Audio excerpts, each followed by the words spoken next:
الشيطان الرجيم بسم الله الرحمن الرحيم وإذ قلنا ادخلوا هذه القرية فكلوا منها حيث شئتم رغدا وادخلوا الباب سجدا وقولوا حطة نغفر لكم خطاياكم وسنزيد المحسنين فبدل الذين ظلموا قولا غير الذي قيل لهم فأنزلنا على الذين ظلموا رجزا من السماء بما كانوا يفسقون وإذ استسقى موسى لقومه فقلنا اضرب بعصاك الحجر فانفجرت منه 12 عينا قد علم كل أناس مشربهم كلوا واشربوا من رزق الله ولا تعثوا في الأرض مفسدين. یہ سورہ بقرہ کی آیات کریمہ ہیں جو حسب ترتیب اور حسب معمول چل رہی ہیں. اس سے پہلی آیات میں بنی اسرائیل یعنی قوم یہود پر اللہ تعالیٰ نے جو احسانات فرمائے ان کی تفصیل ذکر کی گئی. اللہ تعالیٰ نے فرمایا کہ اے بنی اسرائیل، اے قوم یہود، ہم نے پہلا احسان تمہارے اوپر یہ کیا کہ فرعون نے جو تمہارے اوپر ظلم و ستم ڈھا رکھے تھے، اس فرعون کو مع اس کے لشکر کے سمندر میں غرق کر کے تمہیں اس کے ظلم و ستم سے نجات دی. اور دوسرا احسان یہ کیا کہ جب موسیٰ علیہ السلام اللہ تعالیٰ کے وعدے کے مطابق کوہ طور پر توریت لینے کے لیے گئے تھے اور ان کے پیچھے تم نے سامری کے بنائے ہوئے بچھڑے کی پوجا شروع کر دی، اور موسیٰ علیہ السلام کے واپس آنے کے بعد اور ان کے ڈانٹنے کے بعد تمہیں احساس ندامت ہوا اور تم نے توبہ کی، اور ہم نے اس جرم عظیم کو بھی معاف فرما دیا. تیسرا احسان یہ کیا کہ موسیٰ علیہ السلام کے ساتھ کوہ طور پر جو لوگ گئے تھے ان لوگوں نے عجیب گستاخانہ سوال کیا تھا کہ اے موسیٰ، ہم ہرگز ایمان نہیں لائیں گے جب تک ہم اللہ کو اپنے سامنے نہ دیکھ لیں. تو اس گستاخانہ سوال پر اور گستاخانہ درخواست پر ہم نے ان لوگوں کو وہیں پر عذاب بھیج کر موت دے دی تھی. پھر موسیٰ علیہ السلام نے دعا کی کہ اے اللہ، ان کو زندہ فرما دے، ورنہ میری قوم کے لوگ میرے اوپر الزام رکھیں گے کہ آپ نے وہاں لے جا کر ان کو مار دیا. پھر موسیٰ علیہ السلام کی دعا کی وجہ سے ان لوگوں کو دوبارہ زندہ کر دیا. یہ بھی احسان اللہ تعالیٰ کا. اور پھر چوتھا احسان یہ فرمایا کہ اس میدان میں جہاں تم تھے دھوپ سے اور بارش سے بچنے کا سامان نہیں تھا، کھلے آسمان کے نیچے تھے. تم نے موسیٰ علیہ السلام سے اس کی درخواست کی تو ہم نے بادل کو حکم دیا جس نے تمہارے اوپر سایہ کیا، اور جب تک تم وہاں رہے وہ سایہ کیے ہوئے رہا. پانچواں احسان یہ ہم نے کیا کہ تم نے رزق کی اور کھانے کی درخواست کی تو ہم نے آسمان سے منہ اور سلوہ نازل فرمایا. تمہارے رزق کے واسطے اور کھانے کے لیے ہم نے من و سلوہ کو اتارا. یہ احسانات کی تفصیل پچھلی آیات میں آئی، اور آگے آیات میں بھی انہی احسانات کی تفصیل ذکر کی جا رہی ہے. اسی میدان میں انہی لوگوں نے یعنی قوم یہود نے موسیٰ علیہ السلام سے پانی کی بھی خواہش کی کہ کھانے کا انتظام تو ہو گیا لیکن پانی کا انتظام نہیں. تو موسیٰ علیہ السلام نے اللہ تعالیٰ سے دعا کی اور اللہ تعالیٰ نے موسیٰ علیہ السلام کو حکم دیا کہ اپنی عصا اور اپنی لاٹھی کو فلاں پتھر کے اوپر مارو۔ موسیٰ علیہ السلام نے اس لاٹھی کو پتھر پر مارا اور اس سے 12 چشمے جاری ہو گئے، چونکہ بنی اسرائیل 12 قبائل میں بٹے ہوئے تھے، تو 12 قبیلے جاری ہو گئے اور ہر 12 چشمے جاری ہو گئے اور ہر چشمہ ایک قبیلے کے لیے منتخب کر دیا گیا کہ فلاں قبیلے کے لوگ اس چشمے سے پانی پئیں گے۔ یہ انتظامات اللہ تعالیٰ کی طرف سے، یہ احسانات ان پر کیے گئے، اور ان احسانات کو یاد دلا کر اللہ تعالیٰ نے ان سے فرمایا کہ تم اے بنی اسرائیل ان احسانات کو یاد کرو اور میرے اوپر اور میری بھیجی ہوئی کتاب پر اور میرے بھیجے ہوئے رسول کے اوپر ایمان لاؤ۔ ادھر بنی اسرائیل وہاں چند دن رہنے کے بعد اور ایک کھانا من و سلوہ جو آسمان سے اتر رہا تھا اسے کھاتے رہے۔ عجیب پھر سوال کیا انہوں نے کہ اب ہم سے ایک ہی کھانے پہ صبر نہیں ہوگا اے موسیٰ، کہ اب ہم بس من و سلوہ ہی کھاتے زندگی گزاریں گے، بس ایک ہی کھانے پر ہم صبر نہیں کر سکتے، ہمارے لیے دعا کیجئے اللہ سے کہ ہمیں تو وہ چیزیں عطا فرمائے جو زمین سے پیدا ہوتی ہیں، یعنی اب آسمانی رزق ہمیں، آسمان کا جو رزق آ رہا ہے وہ ہمیں نہیں بھا رہا ہے، اس لیے اب ہمیں وہ چیزیں عطا فرمائیے جو زمین سے پیدا ہوتی ہیں۔ انہوں نے باقاعدہ وہ الفاظ بولے جو قرآن نے نقل کیے کہ ہمیں تو ترکاری اور سبزی چاہیے، ہمیں تو دال اور پیاز اور لہسن چاہیے، یہ چیزیں ہمارے لیے پیدا کرے۔ تو اللہ تعالیٰ نے پھر ان کو حکم دیا کہ ٹھیک ہے، اگر تم من و سلوہ پر صبر نہیں کر سکتے، ایک کھانے پر صبر نہیں کر سکتے اور ان چیزوں کا مطالبہ ہے تو یہ چیزیں بھی تمہیں مل جائیں گی، اب اس میدان کو چھوڑ کر فلاں بستی میں اور فلاں شہر میں داخل ہو جاؤ۔ اور داخل ہونے کے ان کو 2 ادب سکھائے اللہ تعالیٰ نے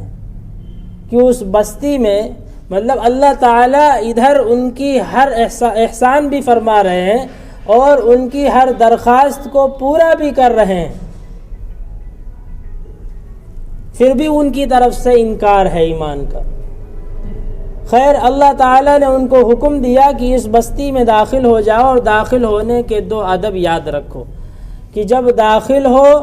تو جھکے یعنی تواضع و عاجزی اور انکساری کے ساتھ داخل ہونا، سینہ تان کر فخر اور غرور کے ساتھ مت داخل ہونا،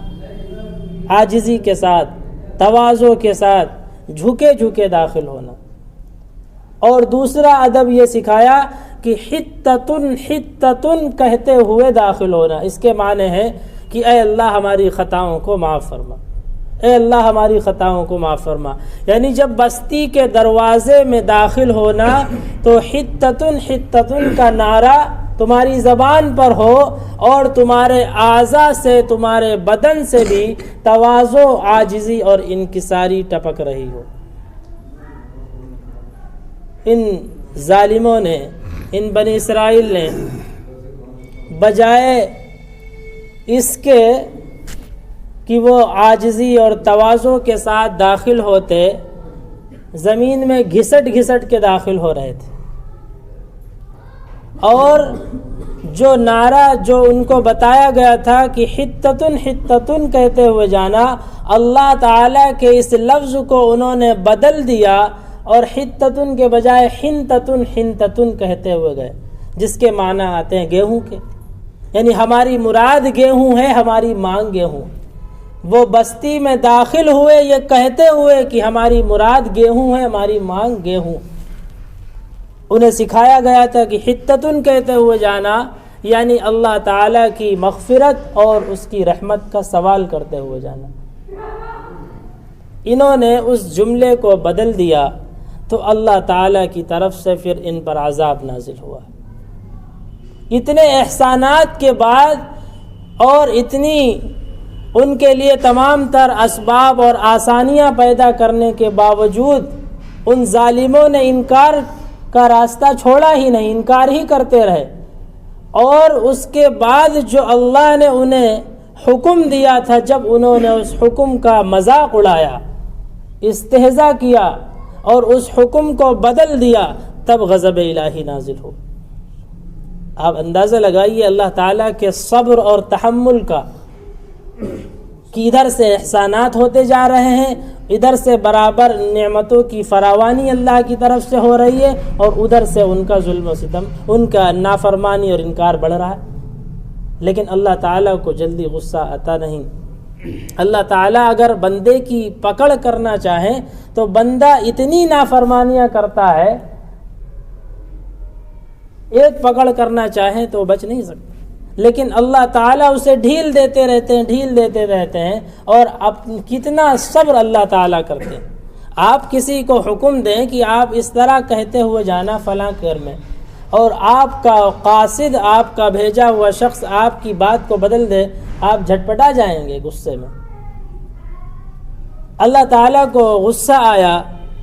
اور اللہ تعالیٰ نے پھر ان پر عذاب نازل کیا۔ وہ عذاب طاعون کی شکل میں تھا،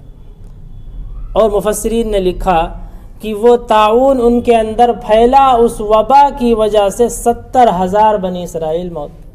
وفات پا گئے، مر گئے۔ تو اللہ تعالیٰ، علماء نے یہ مسئلہ نکالا ہے کہ اللہ تعالیٰ کے حکم کی نافرمانی اور اس کے حکم کا جب مذاق اڑایا جاتا ہے تو پھر اللہ تعالیٰ کی طرف سے عذاب نازل ہوتا ہے۔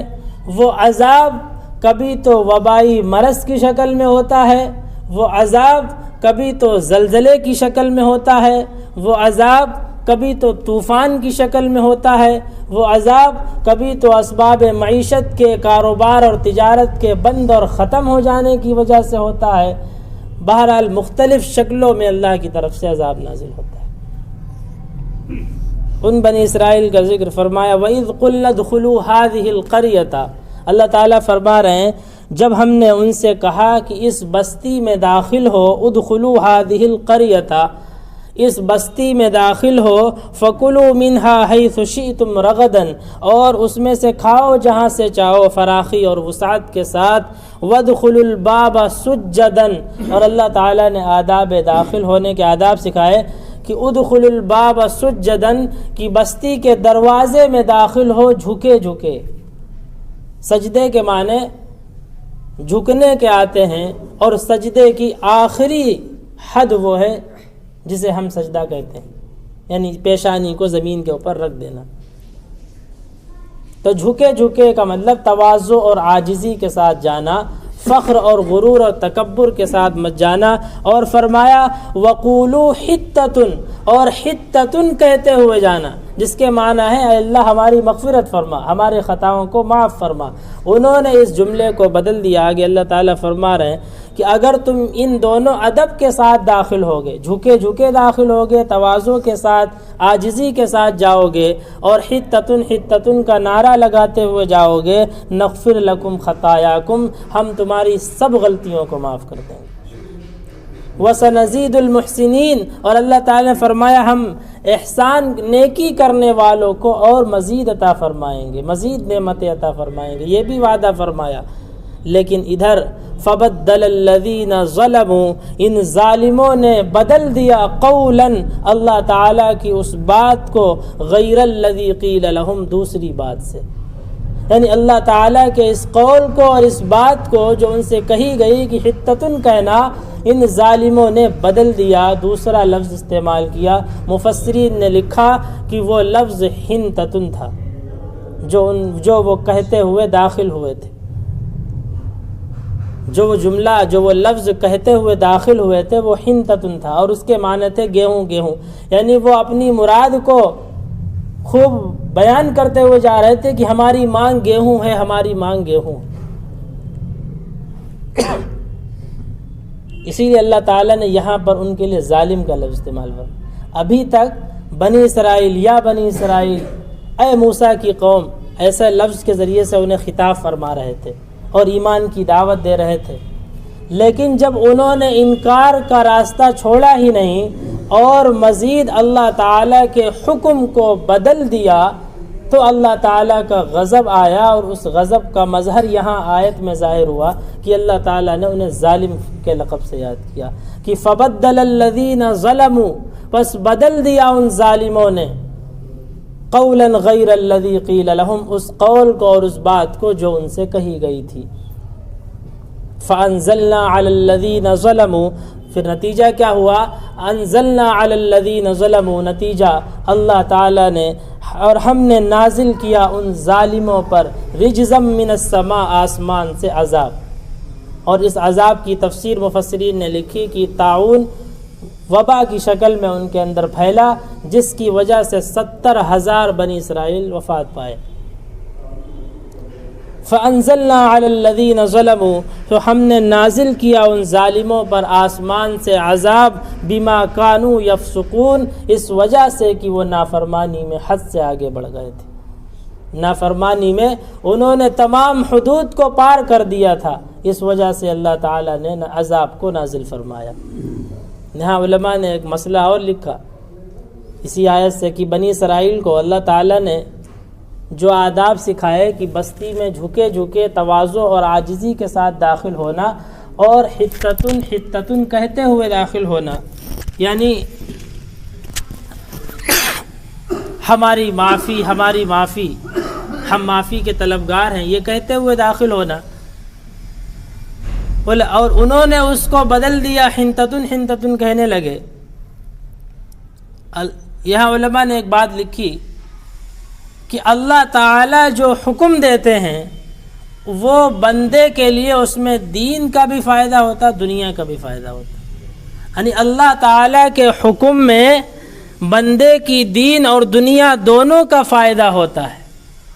اگر وہ حتتن حتتن کہتے ہوئے جاتے تو اللہ کے حکم پر عمل بھی ہوتا، جس پر ان کی آخرت بھی بنتی اور جو ان کی مراد تھی وہ بھی پوری ہو جاتی، لیکن انہوں نے بجائے اس حکم کو ماننے کے انہوں نے حنتتن حنتتن کہنا شروع کر دیا، یعنی انسان اس بات کو نہیں لیتا جس میں دین اور دنیا دونوں کا فائدہ ہو، بلکہ اس کے پیش نظر صرف دنیا ہی دنیا ہوتی، اس نے اسی وجہ سے حنتتن حنتتن کہا، جس سے صرف دنیا ہی نفع بخش ہو سکتی، جس سے صرف دنیا ہی کا فائدہ ہو سکتا ہے۔ تو اللہ تعالیٰ جو بندے کو حکم دیتے ہیں اس میں اس کی دین اور دنیا دونوں کا فائدہ ہوتا ہے، اور بندہ جو خود اپنے لیے اختیار کرتا ہے اس میں صرف اس کی دنیا ہی دنیا ہوتی۔ تو اس لیے اللہ تعالیٰ کے حکم کو ماننے میں ہی دین اور دنیا دونوں کی بھلائی ہے۔ انہوں نے اس حکم کو بدلا تو دنیا بھی گئی اور آخرت بھی گئی، دنیا میں پھر ان پر وبا آئی، عذاب آیا، دنیا بھی گئی اور آخرت میں تو ظالم ٹھہرے ہی ٹھہرے۔ وَإِذِ اسْتَسْقَىٰ مُوسَىٰ لِقَوْمِهِ، آگے وہی درخواست جو پانی کی درخواست انہوں نے کی تھی اس کا ذکر ہے کہ اور جب موسیٰ علیہ السلام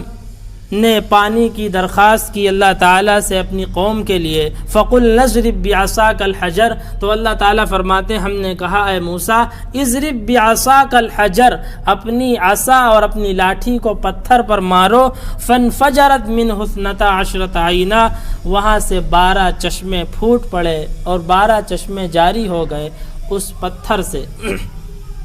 قد علم کل اناس مشربہم، ہر قبیلے نے اپنے چشمے کو، اپنے پینے کی جگہ کو پہچان لیا۔ اللہ تعالیٰ نے فرمایا بنی اسرائیل سے کلوا واشربوا من رزق اللہ، کھاؤ اور پیو اللہ کے رزق سے، ولا تعثوا فی الارض مفسدین، اور زمین میں فساد مت پھیلاؤ۔ اللہ تعالیٰ نے 2 حکم دیے کہ کھاؤ اور پیو، اللہ تعالیٰ نے جو رزق دیا ہے چونکہ وہ رزق انہیں بغیر کسی محنت اور مشقت کے مل رہا تھا، اور فرمایا کہ کھاؤ اور پیو اور زمین میں فساد مت پھیلاؤ۔ ان دونوں کا جوڑ کیا ہے؟ مفسرین نے بہت خوبصورت جوڑ بیان کیا کہ جب بندوں کے اوپر اللہ تعالیٰ کی طرف سے نعمتوں کی فراوانی ہوتی ہے، یعنی کثرت کے ساتھ نعمتیں آتی ہیں، تو پھر اس میں بجائے شکر اور بجائے اطاعت کے نافرمانی اور ظلم کا رویہ وہ اختیار کرتا ہے، بجائے شکر کے، بجائے اطاعت اور فرما برداری کے وہ پھر ناشکری کا اور ظلم کا اور نافرمانی کا راستہ اختیار کرتا ہے۔ اس لیے اللہ تعالی نے فرمایا کہ یہ جو نعمتوں کی فراوانی ہو رہی ہے تمہارے اوپر، انہیں کھاؤ پیو، مزے لو، لیکن ان کے نتیجے میں تم ظلم اور ناشکری کا راستہ اختیار مت کرنا، جس کی وجہ سے زمین میں فساد پھیلتا ہے۔ اسی لیے آگے فرمایا وَلَا تَعْثَوْا فِي الْأَرْضِ مُفْسِدِينَ کہ زمین میں فساد پھیلاتے مت پھرو۔ وَإِذْ قُلْتُمْ يَا مُوسَىٰ لَن نَّصْبِرَ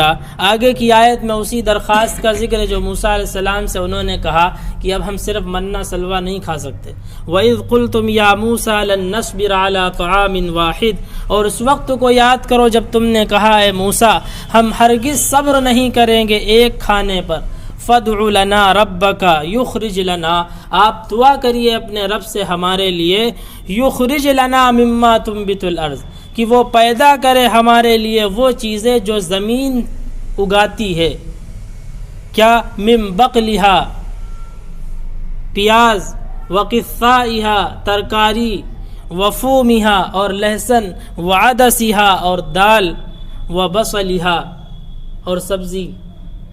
یہ چیزیں انہوں نے مانگی۔ من و سلوہ پر ہم صبر نہیں کر سکتے، جو زمین سے پیدا ہوتی ہمیں وہ چیزیں چاہیے۔ تو موسیٰ علیہ السلام نے فرمایا اتستبدلون الذی هو ادنی بالذی هو خیر کیا تم بہتر چیز کے مقابلے میں گھٹیا چیز کو لینا چاہتے ہو؟ یعنی جو آسمان سے رزق تمہارے لیے آ رہا وہ تو بہت بہتر ہے، اب تم اس کے مقابلے میں زمین والا رزق جو گھٹیا ہے وہ لینا چاہتے ہو۔ مراد یہ کہنا نہیں کہ زمین سے جو پیدا ہو رہا وہ گھٹیا ہے، مراد تقابل ہے کہ آسمان کے مقابلے میں یہ تو کمزور ہے زمین والا رزق۔ اس کا مطلب یہ نہیں کہ زمین سے جو پیدا ہو رہا وہ بیکار ہے، بیکار نہیں ہے، وہ بھی ہمارے لیے ہے، لیکن مطلب یہ ہے اتستبدلون الذی هو ادنی بالذی هو خیر۔ موسیٰ علیہ السلام نے کہا کیا تم بدلنا چاہتے ہو اس رزق کو جو بہتر ہے اس رزق سے جو گھٹیا ہے؟ اگر تمہاری یہی درخواست ہے تو فرمایا اہبطوا مصرا اس شہر میں داخل ہو جاؤ، فإن لکم ما سألتم اور اس میں تمہارے لیے وہ تمام چیزیں ہوں گی جو تم مانگ رہے۔ یہ تمام احسانات ان کے اوپر ہوئے وہ فلاں بستی میں جس میں انہیں حکم دیا گیا، مفسرین نے لکھا اس سے مراد عرض بیت المقدس، بیت المقدس کا کوئی شہر، فلسطین کا کوئی شہر، وہ گئے وہاں ان کو ساری چیزیں میسر ہوئی ملی، لیکن بنی اسرائیل نے ان کو نہ ایمان لانا تھا نہ ایمان لائے، نہ انہیں ماننا تھا نہ وہ مانے، اور نہ صرف یہ کہ وہ مانے بلکہ انہوں نے انبیاء اور پیغمبروں کو جو ان کے پاس موسیٰ علیہ السلام کے بعد آتے رہے وہ انہیں قتل بھی کر دیتے تھے، شہید کرنے لگے۔ جب وہ اس حد سے آگے بڑھ گئے پھر اللہ تعالیٰ کی طرف سے ان پر عذاب نازل ہوا اور اللہ تعالیٰ نے ان پر ذلت اور مسکنت کو قیامت تک کے لیے جاری کر دیا، نازل کر دیا۔ قوم یہود پر یعنی یہودیوں کے اوپر ذلت اور مسکنت یعنی قیامت تک وہ ذلیل رہیں گے، قابل عزت نہیں ہو سکتے، اور مسکنت یعنی فقر اور محتاجگی کو ان پر تھوپ دیا گیا کہ وہ عیش و عشرت میں نہیں ہو سکتے، اور ہمیشہ قیامت تک وہ غضب الہی میں ہی رہیں گے۔ اللہ تعالیٰ نے ان پر چونکہ اتنے احسانات آپ خود اندازہ لگائیں، اللہ تعالیٰ نے کتنے احسانات ان کے اوپر کیے، اس کے باوجود وہ انکار ہی کرتے رہے، جبکہ آپ اپنے نبی پاک علیہ الصلوۃ والسلام کے ساتھیوں کے یعنی صحابہ کو دیکھیں، ان پر نظر ڈالیں۔ مفسرین یہاں لکھتے ہیں اس تقابل میں کہ ادھر موسیٰ علیہ السلام کی یہ قوم بنی اسرائیل کہ اللہ تعالیٰ کی طرف سے ان کا ہر مطالبہ پورا ہو رہا ہے، ان کی ہر درخواست پوری کی جا رہی ہے، لگے ہاتھوں ساری نعمتیں انہیں عطا کی جا رہی ہیں، کھانے پینے کا بھی سامان، رہنے اور اوڑھنے کا بھی سامان کیا گیا، اور بھی ان کے لیے تمام تر آرام کے سامان کیے گئے، اس کے باوجود وہ ان آرام اور نعمتوں کے باوجود بھی وہ انکار کر رہے ہیں۔ اور ادھر حضرات صحابہ کا حال یہ ہے کہ تمام تر مصیبتوں اور آفتوں اور پریشانیوں کے باوجود وہ نبی پاک علیہ الصلاۃ والسلام کے ہر حکم پر مر مٹنے کے لیے تیار ہے۔ یہ صحابہ کی خصوصیت تھی۔ اللہ تعالیٰ نے ایسے اصحاب اور ایسے ساتھی اور ایسے رفقا اپنے محبوب پیغمبر کو عطا کیے تھے۔ ان صحابہ کی قربانی کا نتیجہ تھا، اور ان صحابہ کی اسی صبر اور تحمل کا نتیجہ تھا جو آج پوری دنیا کے اندر اسلام پھیلا ہے اور ہم سب ایمان والے ہیں۔ اگر انہی طرح بنی اسرائیل کی طرح،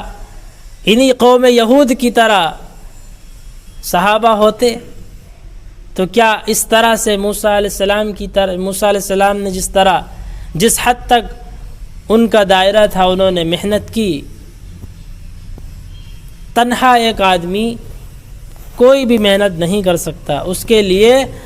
اس کے پیچھے اور اس کے بعد تک کے لوگوں کی ضرورت ہوتی ہے اس کے مشن کو آگے بڑھانے کے لیے۔ اگر کوئی باپ اپنا کوئی مشن لے کر چلتا ہے، جب تک اس کی اولاد اور اس کی نسلیں اس کا ساتھ نہیں دیتی، اس کو سہارا نہیں دیتی، اس کا مشن آگے نہیں چل سکتا ہے، اس کا پیغام آگے نہیں بڑھ سکتا ہے۔ صحابہ جنہوں نے ساری قربانیوں کو جھیلنے کے باوجود اور ساری پریشانیوں کے جھیلنے کے باوجود نبی پاک علیہ الصلاۃ والسلام کے پیغام کو آگے لیتے رہے، آگے بڑھاتے رہے۔ یہی درس اور یہی سبق ہے ان آیات سے ہمارے لیے کہ ہم صحابہ کے طرز عمل کو اپنائیں، بنی اسرائیل کے طرز عمل کو نہیں اپنائیں۔ قرآن کریم کے اس واقعے کو اور بنی اسرائیل کے اس واقعے کو ذکر کرنے کا مقصد اس امت کو یہی تو تعلیم دینا ہے کہ ان ظالموں کی طرح، ان قوم یہود کی طرح مت ہونا، ورنہ ذلت اور مسکنت ان کی طرح تمہارا مقدر بنے گی۔ اگر تم صحابہ کی طرح اپنا طرز عمل اپناؤ گے، دین کے لیے اسی طرح محنت، جد و جہد اور قربانی دو گے، تو پھر جس طرح صحابہ پر اس کے بعد اللہ تعالیٰ کی نعمتیں آئی ہیں، تمہارے اوپر بھی وہ نعمتیں آئیں گی۔ آگے کی آیت آخری ہے، اس میں فرمایا اہبطوا مصرا فإن لکم ما سألتم، کہ اس شہر میں داخل ہو جاؤ اور اس میں وہ تمام چیزیں ہیں جن کو تم نے سوال کیا ہے۔ ضربت علیہم الذلۃ والمسکنہ، اللہ تعالیٰ فرما رہے ہیں کہ ان پر ذلت اور مسکنت کو تھوپ دیا گیا۔ وباءوا بغضب من اللہ، اور وہ اللہ کے غضب کو لے کر لوٹیں گے، یعنی غضب الہی میں ہمیشہ وہ رہیں گے۔ مفسرین نے یہاں لکھا ہے کہ ذلت اور مسکنت تھوپ دینے کا مطلب یہ ہے کہ وہ کبھی صاحب اقتدار نہیں ہوں گے قیامت تک۔ اگر آپ یہاں پر یہ بھی سوال لکھا کہ اس وقت ارض بیت المقدس پر اسرائیل کا قبضہ ہے، یہودیوں کا قبضہ ہے، لیکن اس کے علاوہ یہودیوں کی حکومت کہیں نہیں ہے، کافروں کی، مشرکوں کی حکومت ہے، عیسائیوں کی حکومت ہے، مسلمانوں کی حکومت ہے، یہودیوں کی نہیں۔ اگر چند یہود کسی دنیا کے کسی ایک خطے کے اوپر قابض ہیں ظلماً، تو اس سے اس آیت پر شبہ نہیں کیا جا سکتا، اس لیے کہ آیت میں عموم ہے، یعنی ہر جگہ کی حکومت ان پر کبھی نہیں آ سکتی، صاحب اقتدار وہ نہیں ہو سکتے۔ ضربت علیہم الذلۃ والمسکنہ، ان پر ذلت اور مسکنت کو تھوپ دیا گیا۔ وباءوا بغضب من اللہ، اور وہ اللہ کے غضب کو لے کر لوٹے۔ ذالک بانہم کانوا یکفرون بآیات اللہ، یہ کیوں کیا گیا؟ اللہ تعالی نے اخیر میں یہ بیان فرما دیا کہ اس وجہ سے کہ انہوں نے ایک تو اللہ کی آیات کا انکار کیا، نبیوں کو قتل کیا، اور حدود شرع سے بہت زیادہ تجاوز کر گئے تھے۔ فرمایا ذالک بانہم کانوا یکفرون بآیات اللہ، یہ عذاب، یہ ذلت اور مسکنت، یہ غضب الہی اس لیے نازل ہوا کیونکہ انہوں نے اللہ کی آیات کا انکار کیا، ویقتلون النبیین، اور نبیوں کو قتل کر دیا، بغیر حق، ناحق قتل کیا، ذالک بما عصوا وکانوا یعتدون، اور یہ اس وجہ سے بھی عذاب نازل ہوا کہ انہوں نے نافرمانی کی اور حدود شرع سے تجاوز کیا۔ اللہ تعالی ہم سب کو ان آیات سے سبق لینے اور سمجھنے کی توفیق عطا فرمائے۔ وآخر دعوانا سبحان اللہ و بحمدہ۔